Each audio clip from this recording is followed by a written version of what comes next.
Hello everyone. நம்ம இன்னைக்கு என்ன பார்க்க போறோம் அப்படின்னா, இப்போ ரீசெண்டாக நெட்ஃப்ளிக்ஸில் வித் தமிழ் டப்பிங்கோட ரிலீஸ் ஆயிருக்கிற ஒரு ரொமான்டிக் காமெடி படமான வாய்ஸ் மெயில்ஸ் ஃபார் இசபெல்லா அப்படிங்கிற படத்தை பற்றி தான் பார்க்க போகிறோம். உங்களுக்கு ரொமான்டிக் படங்கள் பிடிக்கும்னா கண்டிப்பாக இந்த படம் உங்களுக்காண்டி தான் எடுத்திருக்காங்க. அப்புறம் இது மாதிரி இன்ட்ரெஸ்டிங்கான படங்களை பற்றி தெரிஞ்சுக்கிறதுக்கு நீங்கள் இன்னும் நம்ம சேனலை சப்ஸ்கிரைப் பண்ணலன்னா மறக்காம சேனலை சப்ஸ்கிரைப் பண்ணி பக்கத்தில் உள்ள பெல் ஐக்கனையும் கிளிக் பண்ணிடுங்க. வாங்க வீடியோக்குள்ளே போகலாம். நம்ம ஹீரோயினோட சிஸ்டர் இசபெல்லா பார்த்தீங்கன்னா கேன்சரால இறந்து போயிடுவாங்க. அதுக்கப்புறம் நம்ம ஹீரோயின் பார்த்தீங்கன்னா தன்னோட சிஸ்டர் இருந்த சோகத்தினால ரொம்பவே டிப்ரெஷனில் போயிடுவாங்க. தென் நம்ம ஹீரோயின் அந்த டிப்ரெஷன்லேருந்து வெளியில் வர்றதுக்காண்டி சில ரிலேஷன்ஷிப்லையும் போகிறாங்க. இருந்தாலும் நம்ம ஹீரோயினுக்கு பார்த்தீங்கன்னா தன்னோட சிஸ்டர் கூட இல்லாத ரொம்பவே கஷ்டமாக இருக்கும். அப்புறமா நம்ம ஹீரோயின் பார்த்தீங்கன்னா அவங்க செத்து போன சிஸ்டர் நம்பருக்கு பார்த்தீங்கன்னா நிறைய வாய்ஸ் மெயில்ஸ் அனுப்ப ஆரம்பிக்கிறாங்க. அப்படி அனுப்புறதுனால அவங்க சிஸ்டர் கூட அவங்க பேசுகிற மாதிரி நினச்சிக்கிறாங்க. ஸோ அவங்களும் பார்த்தீங்கன்னா அதுக்கப்புறம் அவங்க daily experience, day to day life, அப்புறம் ரிலேஷன்ஷிப் பற்றிலாம் அந்த வாய்ஸ் மெயிலில் ஷேர் பண்ண ஆரம்பிக்கிறாங்க.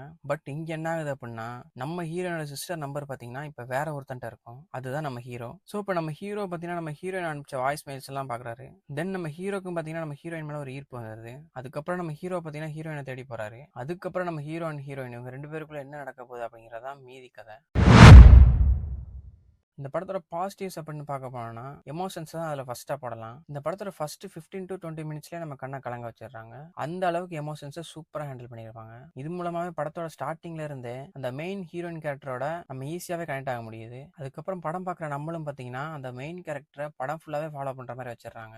அந்த ஃபர்ஸ்ட் 15 to 20 மினிட்ஸில் அந்த ரெண்டு சிஸ்டருக்குள்ள இருக்கிற எமோஷன் பார்த்தீங்கன்னா ஆல்மோஸ்ட் படம் ஃபுல்லாகவே ட்ராவல் ஆகுது. நல்லா ஒர்க் ஆகவும் செஞ்சிருக்கு. ரொம்ப ஓவரா திணிக்காம கரெக்டாக எந்த இடத்துல யூஸ் பண்ணணுமோ அதில் யூஸ் பண்ணியிருக்காங்க. ஜில் அப்படிங்கிற அந்த ஒரு மெயின் கேரக்டர் வச்சு தான் படம் ஃபுல்லாவே மூவ் ஆகுது. அவங்க மேல தான் ஃபுல் ஃபோக்கஸுமே போட்டிருக்காங்க. அதுக்கு ஏற்ற மாதிரி அந்த கேரக்டர்ல நடிச்ச அந்த ஆக்ட்ரஸும் பார்த்தீங்கன்னா செம அமேசிங்காக பர்ஃபார்ம் பண்ணியிருக்காங்க.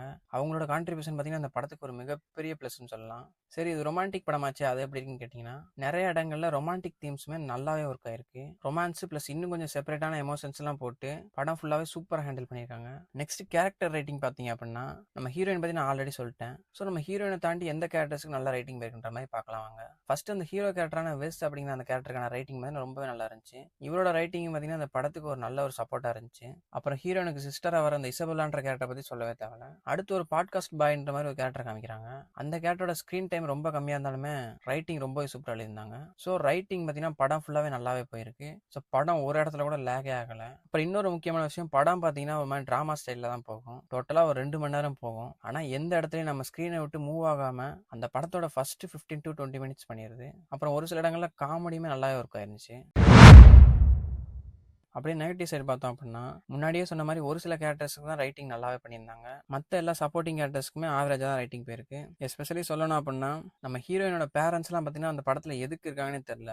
அவங்கள வச்சு பெரிய லெவலில் எந்த விதமான இன்ட்ரெஸ்டிங்கான சீன்ஸும் ரைட்டிங்கும் போகவே இல்லை. சும்மா பேருக்குன்னு இருக்கிற மாதிரி தான் இருக்காங்க. அப்புறம் அந்த சீஃப் பெஸ்டின்னு சொல்லிட்டு ஒரு டாக்ஸிக் பாஸ் கேரக்டர் ஒன்று காமிக்கிறாங்க. அதெல்லாம் பெருசாக ஒர்க் ஆகவே இல்லை. இந்த மாதிரி படம் ஃபுல்லாக ஏகப்பட்ட கேரக்டர்ஸ் இருந்தாலுமே ஒரு சில கேரக்டர்ஸ் மட்டும் தான் நம்ம மைண்டில் நிற்கிற மாதிரி இருக்கு. அப்புறம் படத்தோட கிளைமேக்ஸ் எண்டிங்கை பற்றி சொல்லி ஆகணும். ஒரு ரொமான்டிக் படத்தோட எண்டிங் எப்படி இருக்குமோ அந்த மாதிரி தான் படமும் முடிஞ்சிருக்கு. ஆனால் ஒரு மாதிரி ஏதோ ஃபீல் குட்டா சப்புன்னு முடிச்ச மாதிரி தான் இருந்துச்சு. ஏன்னா படம் ஃபுல்லாகவே சூப்பராக ரைட்டிங் போயிருக்கும். பட் அந்த தேர்ட் ஆக்ட் மட்டும் ரொம்பவே சிம்பிளாக சப்புன்னு எழுதி வச்சிருப்பாங்க. ஃபர்ஸ்ட் 30 மினிட்ஸ் பார்த்தீங்கன்னா கொஞ்சம் இன்ட்ரெஸ்டிங்காக தான் போயிட்டு இருக்கும். தென் ஒரு டிபிக்கல் அண்ட் ப்ரெடிக்டபிளான ரொமான்டிக் படமாவே மாறிடுது. அப்புறம் இன்னொரு இடத்துல பார்த்தீங்கன்னா அதெல்லாம் தேவையில்லாத அணின்னு தான் தோணும். ஃபெமினிசம்லாம் பார்த்தீங்கன்னா நடுவில் பேசி வச்சிருப்பாங்க. அது எல்லாமே நல்லா தான் இருந்துச்சு. பட் அந்த படத்துக்கு தேவையில்லாதது.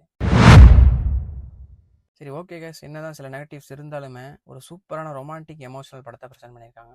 ஜென்ரல் ஆடியன்ஸுக்குமே பார்த்தீங்கன்னா பேபி இந்த படம் ஒர்க் ஆகிறதுக்கான சான்ஸ் அதிகமாகவே இருக்கு. எனக்கு பர்சனலாக இந்த படம் ஒர்க் ஆனிச்சு. ஸோ உங்களுக்கும் ஒர்க் ஆகுன்ற மாதிரி நினைக்கிறேன். டைம் இருந்தால் கண்டிப்பாக ட்ரை பண்ணி பாருங்க. அப்புறம் நிறைய கிஸ்ஸிங் சீன்ஸ் இருக்கனால அதை மட்டும் கொஞ்சம் பார்த்துக்கோங்க. ஓகே, ஃபைனலாக நம்ம சேனல்ல இந்த படத்துக்கு கொடுக்குற ரேட்டிங் பார்த்தீங்கன்னா 8 out of 10. அப்புறம் நீங்கள் இந்த படத்தை பற்றி என்ன நினைக்கிறீங்கன்னு கமெண்ட்ல சொல்லுங்க. அப்படியே இந்த வீடியோ பிடிச்சிருந்தா லைக் பண்ணுங்க, ஷேர் பண்ணுங்க, மறக்காம சேனலை சப்ஸ்கிரைப் பண்ணுங்க.